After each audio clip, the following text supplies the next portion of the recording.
ପ୍ରଦୂଷଣ ହେଉଛି ବୋଲିକି ତୁମେ ଦେଖିବ ମାନେ ବଡ଼ ବଡ଼ ଜିନିଷକୁ କିଛି ହାତ ମାରୁନାହାନ୍ତି, କିନ୍ତୁ ଏଇ ଛୋଟ ମୋଟ ଜଣେ ବାଦାମ ଭାଜୁଛି ତାକୁ ଯାଇକି ପହଞ୍ଚିଛନ୍ତି, କିନ୍ତୁ କହୁଛନ୍ତି ପ୍ରଦୂଷଣ ହେଉଛି, ଏ ବେପାର ବନ୍ଦ କର।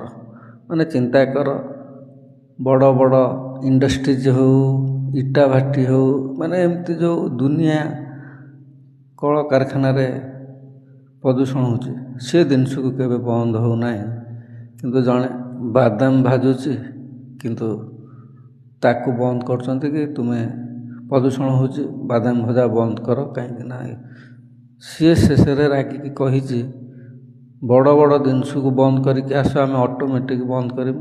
ଆଉ ଯଦି ଆମ ପାଖରୁ ଆରମ୍ଭ କରିବ, ଆମେ ସେ ବାଲି ଖୋପାଡ଼ିବୁ ତୁମ ଆଖିକି, ନଷ୍ଟ ଭଷ୍ଟ କରିଦେବୁ, ଜେଲ୍ ଯିବୁ, ନହେଲେ ମରିବୁ, କିନ୍ତୁ ତୁମକୁ ମାରିଦେବୁ ଟୋଟାଲ୍।